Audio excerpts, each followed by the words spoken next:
We need to go for tea! Yes. Because I don't think the cops are going to help us much. That's how you explore option as well. Yeah. I'm supposed to get tea with your mom today. Maybe she'll have some ideas. Sure, we can humor her. She's probably going to give you some rocks or bundles of herbs for protection or something. Which might actually work. Who knows? Guess there's only one way to find out. Let's do it! Let's go to Scooby Snacks. Mm-hmm. The sound of the general store chimes welcomely as the three of you enter. Kanika, there you are. You're supposed to stay in bed today, remember? And hello, you two. Hope you're both recovered from last night's fiasco. Sorry, Mom, it's just that Stella's missing, and Stella can take care of herself. Unlike you. You need bed rest and lots of fluids. You don't need to go running around town spreading that cold of yours. Too late. Yeah, too late. The entire town's infected. Go on, get up to bed. I'll be up in a minute with more tea. I thought you had some kind of important thing to talk to Princess about. I'm really feeling okay. I want to hear what you wanted to say to her. I'd just be doing a tea reading. Haven't I always bored you to tears? Okay, you're right. I'm not feeling well. I should really lie down.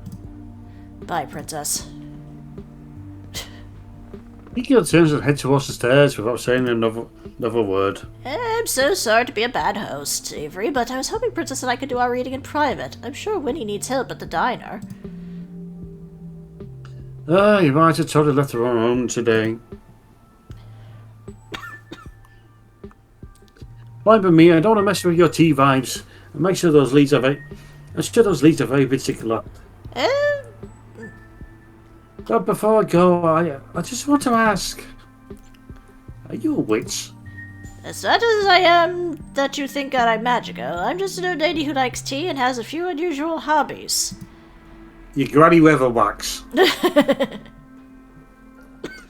Look, I'm saying doing stuff like reading tea leaves is pretty witchy as far as I'm concerned, but I won't push it. You just pushed it. Mm-hmm.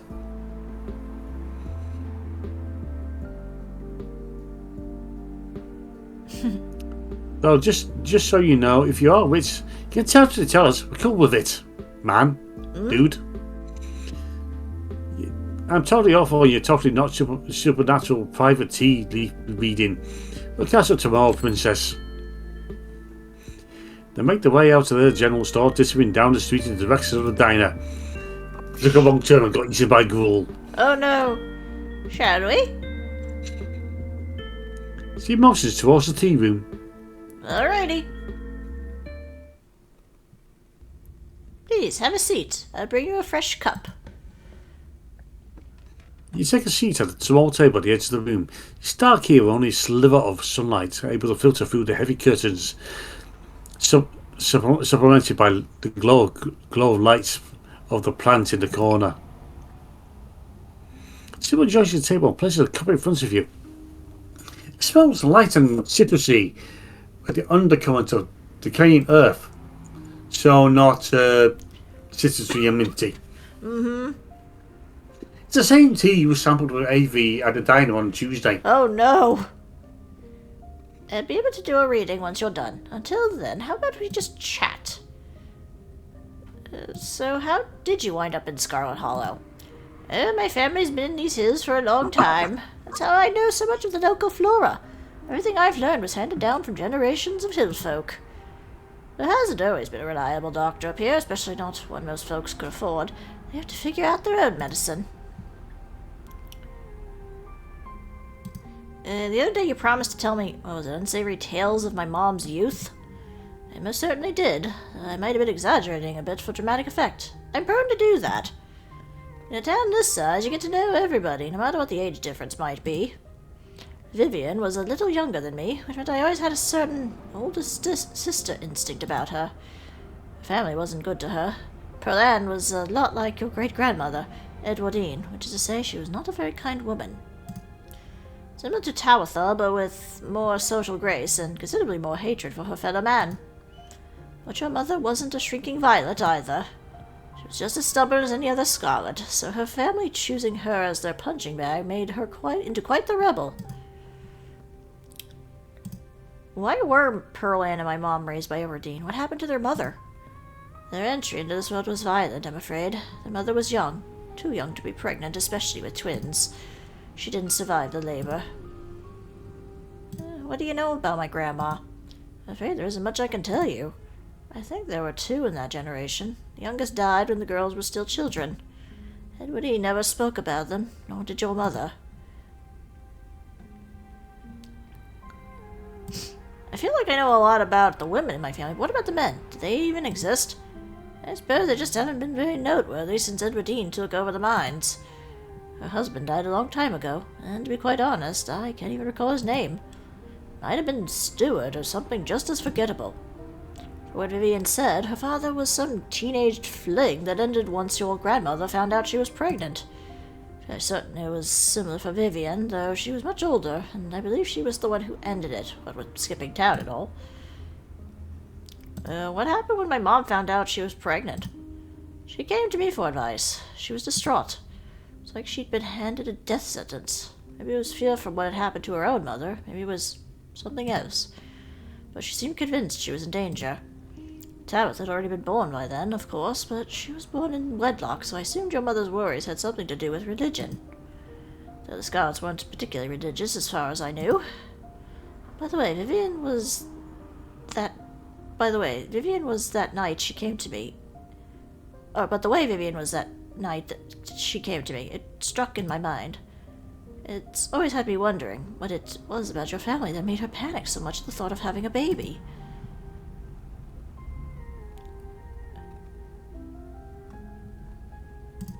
Yep.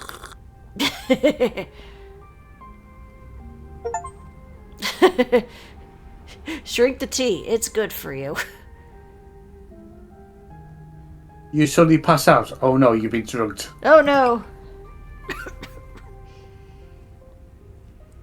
The aftertaste combines the flavours into something soothing and medical. But you find yourself more comfortable. Your muscles relaxing for the first time in days. What's with all the mystery and ritual? If you have something to tell me, just come out and say it. I need your tea leaves first. I have pieces of the puzzle, but the tea leaves should help give the full picture. Alright.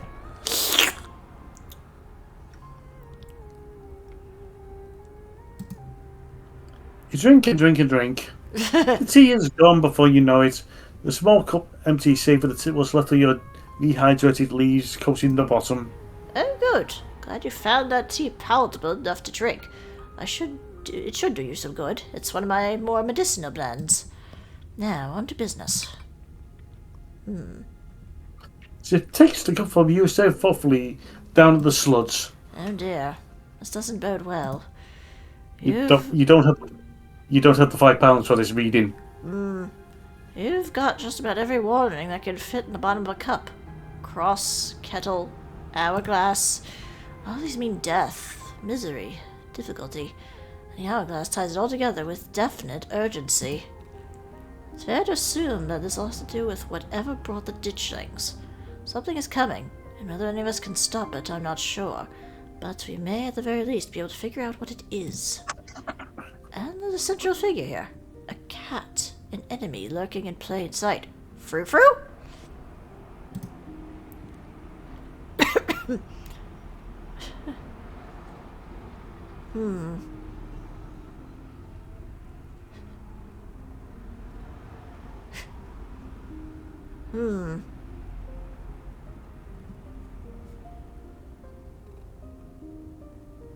I'm wondering if it's Wayne.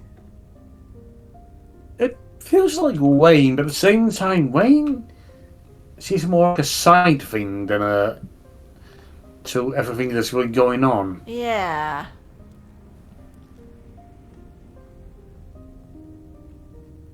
But considering he's like the one main threat we've had thus far. A cat could be Wayne.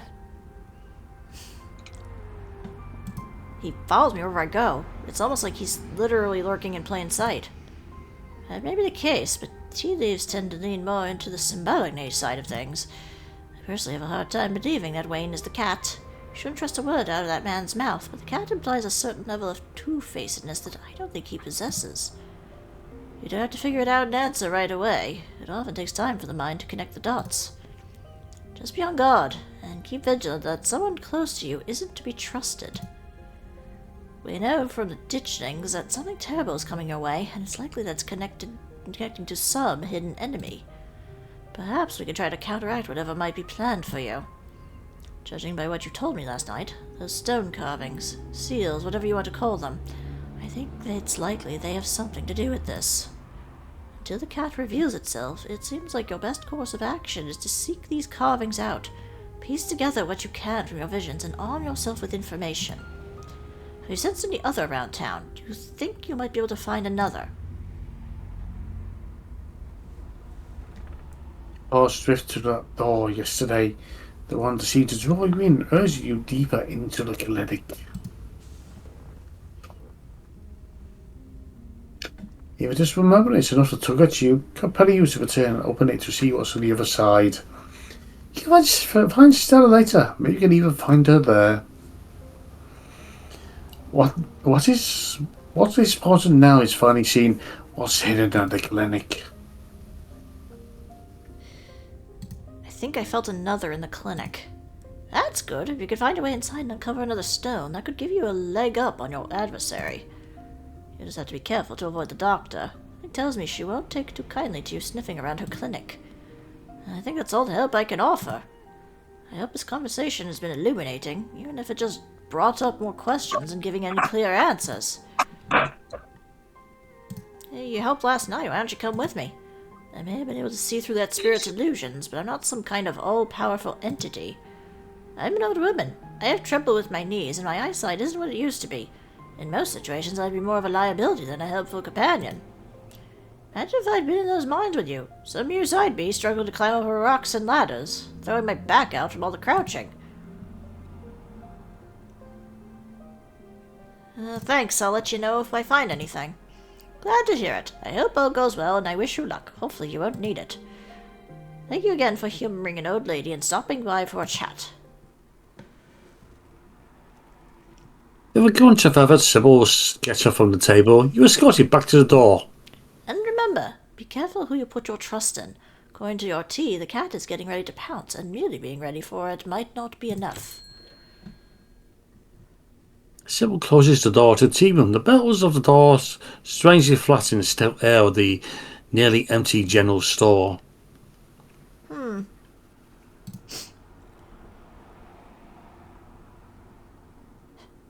So hey, you see any weird rocks around town, Miles? Nah, don't hang around rocks after that whole mine thing. That is fair. Ghosts are real, just thought you should know. You know, I know. I have a YouTube. That's not a good indicator. Is your mom a witch? Yes, it's so obvious about it if you ask me. It's pretty cool though. So can you guess a cold, huh? Yeah, I guess so. Why? Do you like my sister or something? I'm just worried about her. You shouldn't be. Oh, might as well check on her, see how she's doing. You're not going anywhere before checking on Kanika. You make your way upstairs. Knock, knock. You knock on Kanika's door. Mom, I really don't need any more tea. I think I'm just going to lie down for a while. I'm not your mom. Oh, Princess, what's up?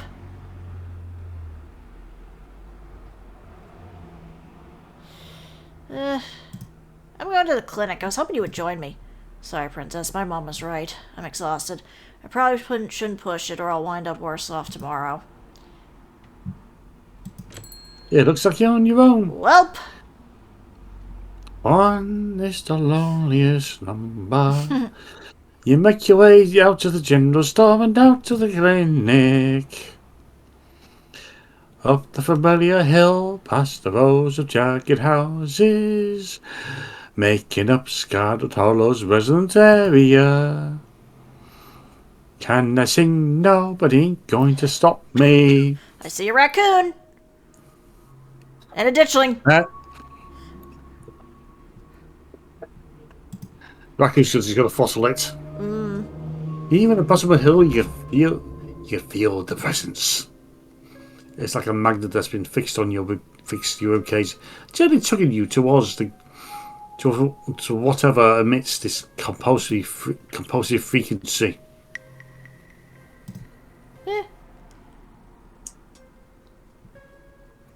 Look around. Found your eyes glanced around, trained on the underbrush. A flash of a striped tail grabs your eyes immediately. Can I help you, Buster? Hey there, if you're trying to break into the house at the top of the hill, how would you find it? How'd you do it? What? Just because I got little hands and can go through people's trash, I'm supposed to know how to break into places? Yes. There's a hill that'll take you right up to the flat roof thing. Sometimes the humans leave windows open up there and I go inside. Don't tell them, okay? I like to sleep in their big piles of cloth. It's one of the few joys in life. Thank you. He leaves as you turn to look back at the clinic. You're not sure you even need to jump. You're quite used to the whole Lady Casanova thing back in the day. You've learned two things. First, the second floor of the resident building is never locked. And second, the skills needed to take advantage of the security floor. Wow, Hot gives us the means to break and enter. Wow. No judgmental parents ever managed to get in the way of you and your high school flames. Oh, bloody hell. Either way, you're on your way in. Alright. Fuck it, get to the terrace! You scan the parts of the building around the terrace and zero on the drain pipe. Bingo! It's been a while since you've done this, and you're a little rusty. It doesn't take much effort before you're up there. You try the door, it's unlocked. It's always unlocked. Because you're the lockpicking lawyer. Apparently. Upstairs, the clinic feels like a decommissioned museum. The old furniture is covered in white sheets, so like layer of dust covers the floor. The place doesn't even seem to be used in years. You're in the clinic, free to explore as you please.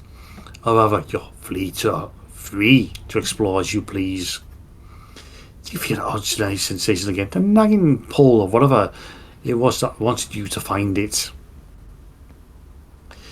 You've been caught by its gravity and overwhelming curiosity guiding you around the corner and towards the dark doorway under the stairs.